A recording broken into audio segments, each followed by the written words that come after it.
This is going to be a short video demonstrating the use and operation of this Saber. I just finished it up as a custom commission.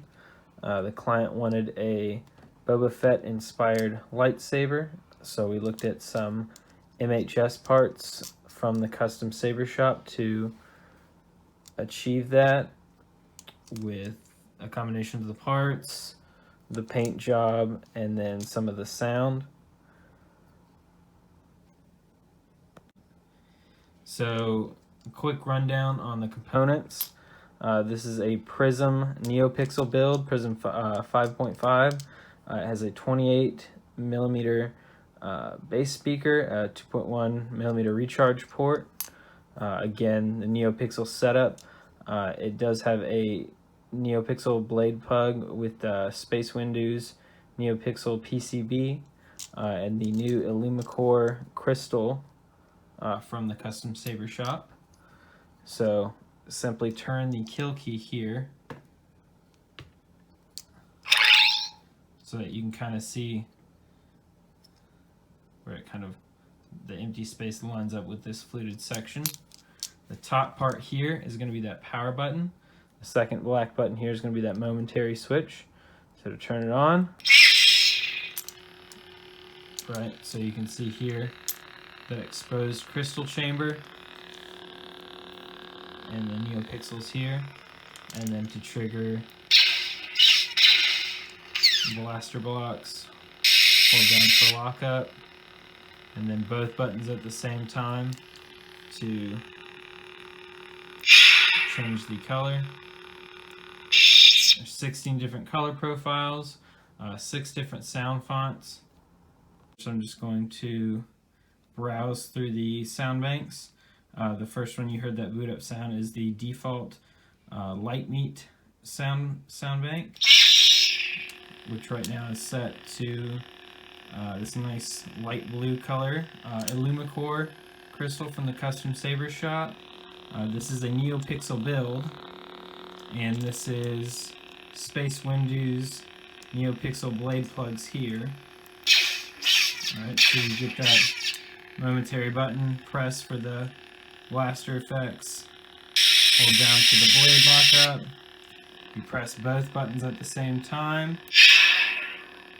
That'll go through the different color profiles that I've set up for this saber.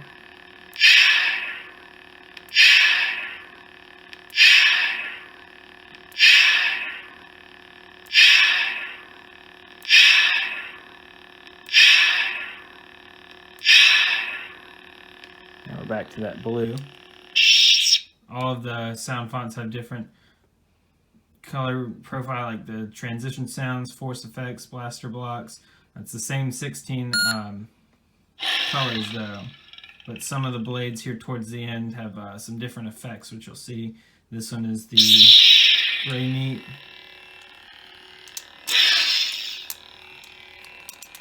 You'll see some more detail there. Hold again to go to the next font. This is the dark meat, very dark side inspired font.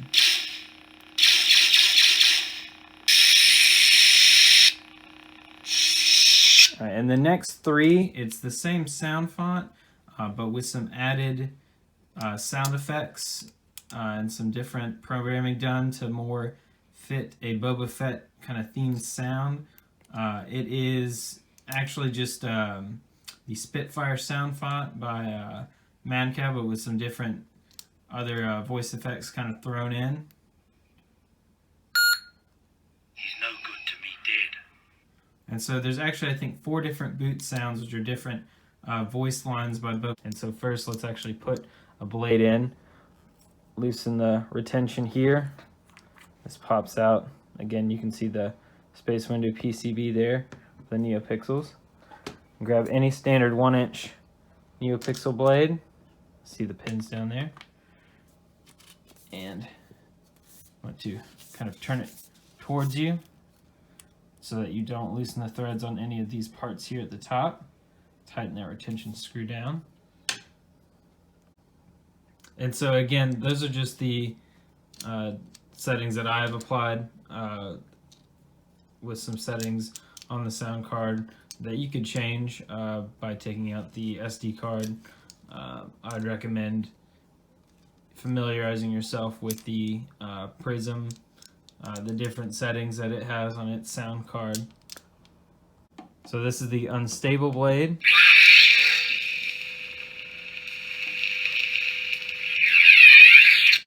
This is the flame blade effect. Kind of see they're very subtle. And then this is just the standard regular kind of blade, flicker, pulse.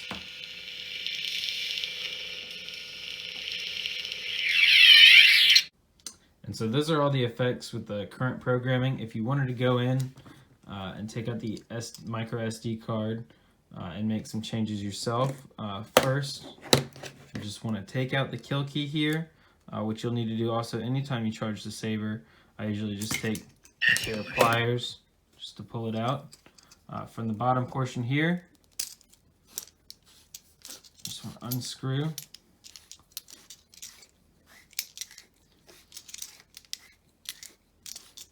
Very slowly. You don't want to pull this thing off.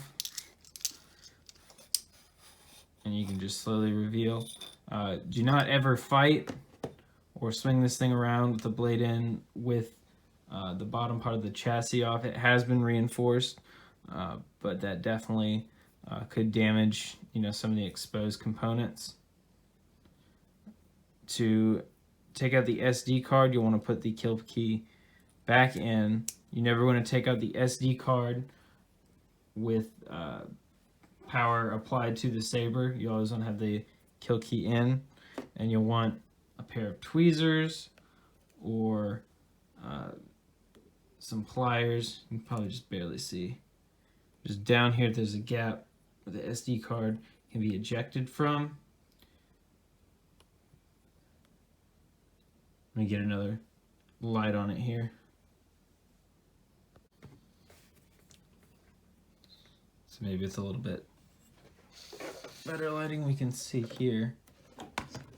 This is a 3D printed chassis from Shapeways, designed by ShtokCustomWorx. There you can see that SD card. You'll just want to pop it out again with the kill key in, the pair of pliers, right? Preferably something with like a plastic or a rubber tip to pull it out, put it into your computer, and change the settings. If it does seem like it's getting a little stuck, I've noticed, because it is a very tight fit down here with all the wiring, you can just take the back of an X-Acto blade down this little gap. You don't need to remove the cover at all, but down this little gap, kind of force it out to where you can maybe get a little bit of a better grip.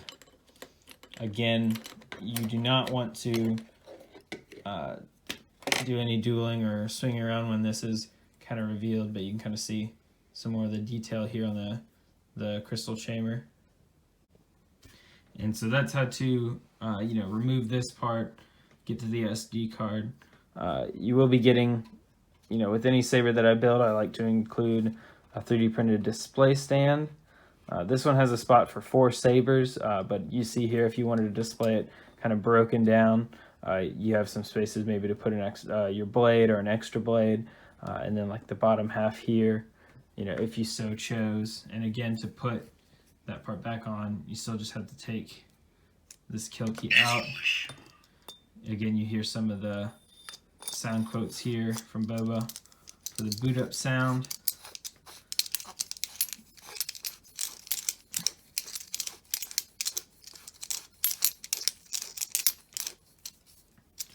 It'll line it up, the bottom part of that design there.